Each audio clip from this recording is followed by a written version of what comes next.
In the last part, we saw the arrival of Cooler, as well as the arrival of the first two Super Saiyans. Now with this brand new power, Goku and Raditz both have their own new paths opening up. Where will this take them going forward? We'll see all that and more in this part 5 of What If Bulma Was a Z Fighter. Following the encounter with Cooler, well, at least after everyone heals up that is, immediately Goku and Raditz are trying to use Super Saiyan again. And they are actually able to transform into it again, knowing the same feeling that caused them to transform in the first place. Bulma thinks it's awesome that Goku can transform. Like, yeah, he's an alien and all, but this is even cooler. Probably too soon for her to say that word. But she kinda wants to study the process behind it, and Raditz says it's simply the Super Saiyan form. They've become legends, although he didn't even realize until now that it is a form. And that there could be two of them. You know, the more he thinks about it, the more he realizes he knew nothing about what the Super Saiyan actually was. But he's apparently some sort of legend now, so that sits right with him. The reason she wants to study the form is because A, it sounds pretty cool to study, and B, it could help them out too. Goku was actually thinking about that too, besides being stunned at how great it is. Obviously the next thing Goku wants to do is get a control on it and see if he can improve it in any way. And sure, as a martial artist he could probably figure out some good ways to actually work around it. But maybe with the help of Bulma, with her help they could use science to actually further the power of Super Saiyan. Although Raditz doesn't really care about any of that, he has other ideas. No matter what kind of earth science she uses, just good old Saiyan nature is going to be what's going to get him more power. Also just his fighting expertise in general. And yeah, Goku does want to work on it on his own, but he does wonder if maybe she could find any ways to help make it more efficient. She thinks she could try and study the process behind how it works. She's not too into biology, but just for this, she does want to help. It's an awesome opportunity, and even better, maybe she could try and study that to see if humans have the same sort of thing. Humans and Saiyans are already pretty similar enough, so she wonders if maybe there's some sort of way for humans to do a transformation as well. That remains to be seen. It's just a theory of hers for now. And at the very least, they still do have Kaioken, so that's pretty good. Following the death of Cooler, we move out into space for a bit. Frieza actually never gets word of what happened to his brother. Not that he would even care much anyways, but for the longest time now, they haven't even talked. Cooler's an enemy anyways, and he has no clue of what Cooler's up to. And as far as Frieza knows, Cooler's not stepping on his toes, so he's not going to cause a fight where there isn't one. Besides, he has bigger things to focus on than a sibling rivalry. But within the Frieza Force, Vegeta and Nappa are still just doing their thing, completely unaffected by everything that's happened so far. Although, by this point, they're probably wondering, whatever became of Raditz? Maybe he's still alive, maybe he's dead. Maybe he got off that planet and defected from the Frieza Force. There are a lot of possibilities, and they're just kinda curious. Mainly because now they kinda regret not bringing Raditz back. They still think he's probably gonna be weaker than them. And he won't be too valuable of an asset, but the more Saiyans sticking together, the better. It's not like they're getting anything done in the Frieza Force worthwhile, and while they have grown stronger, there's not really much they could do to defeat Frieza. Raditz probably wouldn't help either, but hey, it wouldn't hurt to have an extra person. But also, the other reason they're curious is because maybe Raditz is planning some sort of counterattack.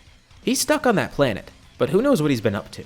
Especially since there's another Saiyan on there, it never occurred to them that maybe those two are going to start some sort of rebellion against them. It's probably pretty unlikely, but it is a possibility. And maybe if they go and check up on Raditz, and come up with some sort of excuse as to why they couldn't come, it could quell any sort of tension that would have been there. Maybe Vegeta and Nappa got too ahead of themselves and thought that they could have done this on their own, but seems like they can't. But there's also one more weird thing that they're concerned about. Ever since Raditz came to Earth, his scouter has shown some weird signals. Bulma did fix the scouter and make it work for herself, but it's not like she fully knew the technology that she was working with. And Vegeta and Nappa have gotten some weird transmissions. They're clearly unintentional and it's something very buggy, but they get occasional weird voice clips, mostly the voice of some woman. But more interesting is the different power levels they're getting shown. It seems like Raditz's scouter might just be acting up because it probably got broken at some point. Although, it is worth checking out to see what's going on. A few months after the encounter with Cooler, two people show up on Earth. Nobody recognized the key, but it definitely seems a little malicious. Not even Raditz recognized it because he never sensed key before. Although he's getting a weird feeling that this key signature is oddly familiar. He and Piccolo are the ones to go check it out. They worked well together as a team before, so they're going to do that again. And as Raditz gets closer to the power, he sees two spaceships landing. And he immediately recognized what those spaceships are. With Piccolo surprised as Raditz gets angry, immediately transforming into Super Saiyan and flying over. And it wasn't him transforming to get more power, it was him just transforming on accident out of anger. Whatever those two ships are, it really pissed Raditz off, and Piccolo can kind of infer what those two ships are carrying on them. Vegeta and Nappa land, stepping off to see Raditz standing there, fuming and trying to hold his Super Saiyan form back. He's gotten better control in it, but when he gets angry, of course it's going to come out easily. Vegeta and Nappa notice a very weird expression on his face. It's a mix of anger and a mix of cockiness. A smirk with rage behind it. And just out of curiosity, they pull out their scouter just to read some power levels. Vegeta, the Prince of Saiyans, is definitely the strongest person on this planet right now. At a whopping power of 50,000. It's unbelievable. No one's going to be able to contend with his strength. Same for Nappa too, who's at a great 20,000. If Raditz had a scouter right now, he'd definitely be quaking in fear. They read his power level and it's only at a measly 4,000. Stronger than he was before, but not by a lot. They then read Piccolo's power, but it seems unreadable. Probably too low for them to even pick up. But then, Raditz's power explodes. And their scouters explode too. This planet's outgrown power levels.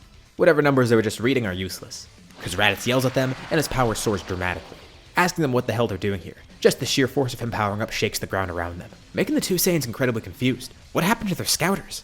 Well, whatever. Vegeta comes up with a fake excuse. They say they would have come earlier, but they couldn't. It would have looked too suspicious for Frieza. And the reason they were ghosting Raditz this entire time, their scouters just simply didn't work that far. But they tell Raditz now is the time to leave, and they've even brought some materials to repair his ship. But Raditz knows what game they're playing, and he tells them to get the hell off his planet. What? He doesn't want to come with them? And did he just call this his planet? Now that I think about it, why does he have a Namekian with him? Why isn't Namekian even here in the first place? It's weird, they thought Raditz would have wanted to come with them. Well, maybe they're gonna have to whip him into shape and bring him back forcefully. Nappa slowly walks up to Raditz and tries to grab onto him. He grabs Raditz's arm, but Raditz easily frees himself, then grabbing Nappa's arm, tightening his grip as Nappa falls to the ground. Screaming in agony, he lifts up another arm to try and punch Raditz, but Raditz simply grabs it, holding both on Nappa's arms and then slamming him down to the ground. He says they have one last chance. Leave now. Nappa gets back up, sweating, then running towards Raditz while charging a blast in his hand. He cocks his arm back and is about to hit Raditz point blank with it. But Raditz moves his arm so fast that the other two can't see it, punching Nappa in the gut as he just falls to the ground. You see, they probably shouldn't have abandoned him. Little do they know, he's far stronger than they ever could have imagined. He might be a low-class warrior to them, but he's a Super Saiyan. Vegeta simply laughs this off. What, he defeated Nappa? It could have just been a fluke. And even if it weren't, who cares that he's stronger than Nappa? He's not stronger than the prince. Well, Raditz welcomes Vegeta to test that out. A fight begins between the two of them while Piccolo watches on the sidelines. Vegeta even laughs at Piccolo. He seems pretty unfazed by all this, but if he's going to continue being cocky like that, Vegeta will give Piccolo his dose next. And the fight ends as quickly as it begins. Raditz either dodges Vegeta's attacks, or just takes them and is completely unfazed by them. And he said this is getting annoying. With a single flick, he knocks Vegeta away. He says he expected more of them. And the funniest part is, this isn't even near his full strength.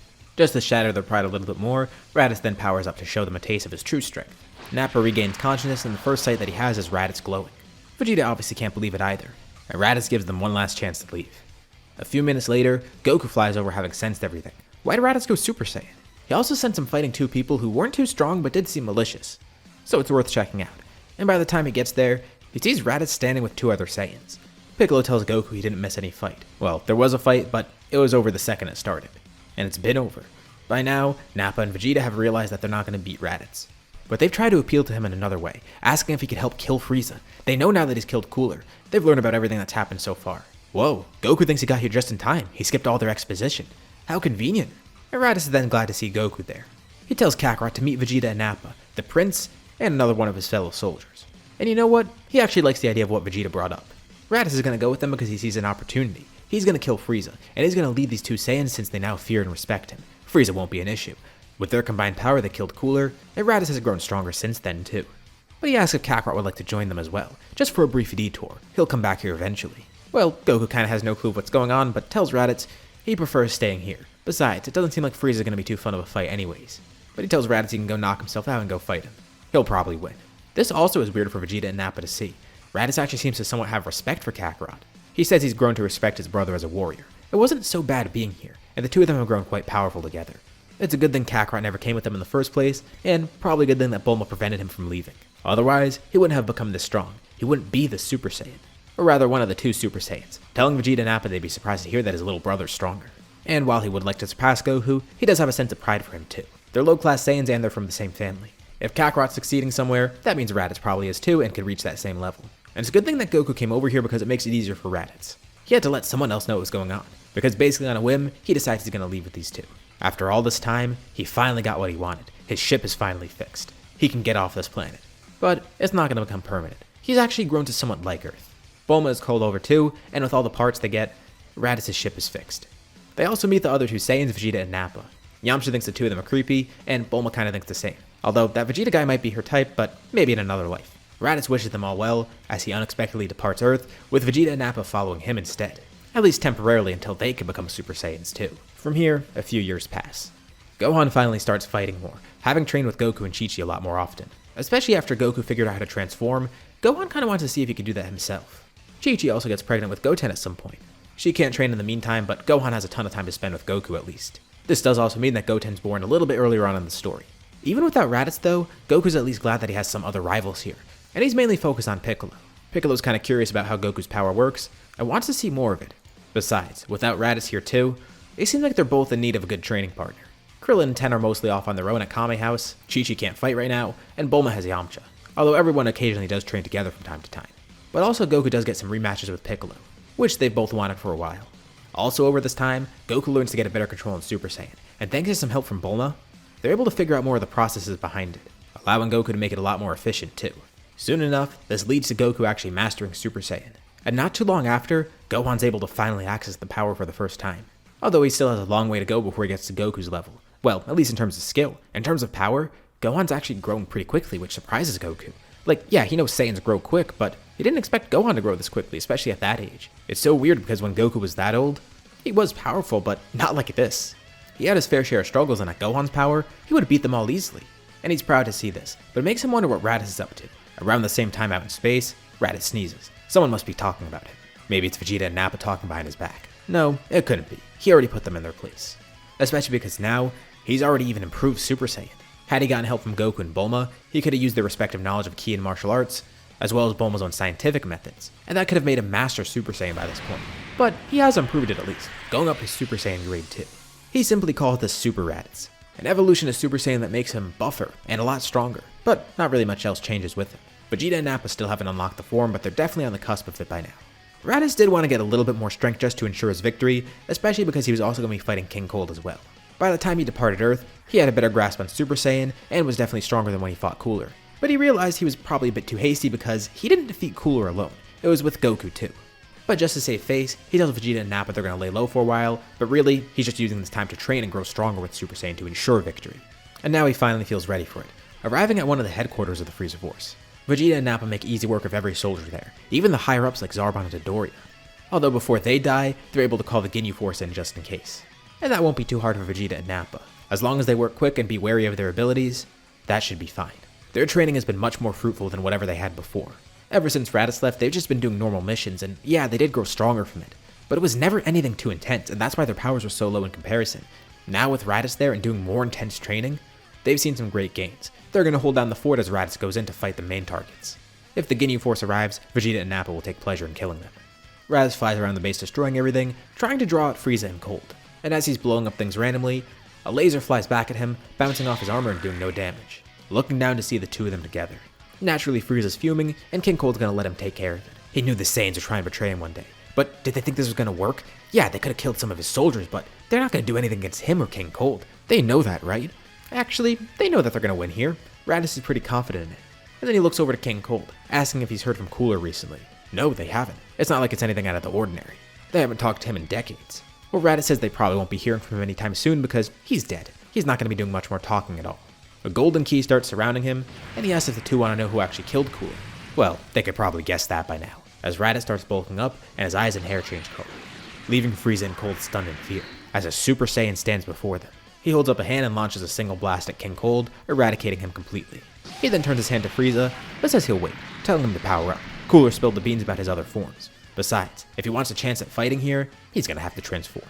And he actually does sit back as Frieza transforms. He can't believe he's being mocked like this. But that cockiness will be the end of this Saiyan. Frieza's final form will be more than enough to kill him, Super Saiyan or not. And as soon as Frieza finishes transforming, Raditz asks if that really is his full power, making Frieza look a little bit more fearful too, as he then goes to 100%, with Raditz waiting the entire time. Is he done now? Good. Frieza tells Raditz he's gonna regret this. But no, he just wanted to shatter Frieza's pride before killing him. He could have killed Frieza in his first form, but that would have been no fun. He simply dashes towards Frieza, grabbing him by the head and then slamming him to the ground.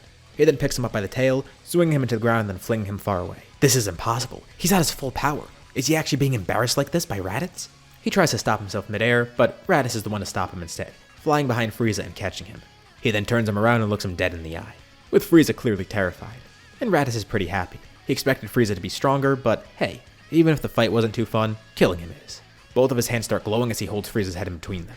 He then kicks Frieza in front of him, incinerating him with a blast, with the last vision that Frieza had being Raditz's face close up, grinning with delight with the eyes of a Super Saiyan. Vegeta and Nappa look on from far away, having just defeated the Ginyu Force without much effort. Well, looks like Raditz finished what they came here for. And while they're happy Frieza's dead, they're a little bit pissed off that Raditz is above them still. But they'll reach that level soon enough. And this is where we'll leave off for now. What'd you guys think about this part? What's going to happen next? Leave your thoughts and suggestions in the comments below. I'd love to see what you guys think. As usual, be sure to drop a like and subscribe if you haven't already, especially if you want to see more videos like this one, or if you just want to help out the channel. Anyways, thank you all for watching, and I'll see you all in my next video.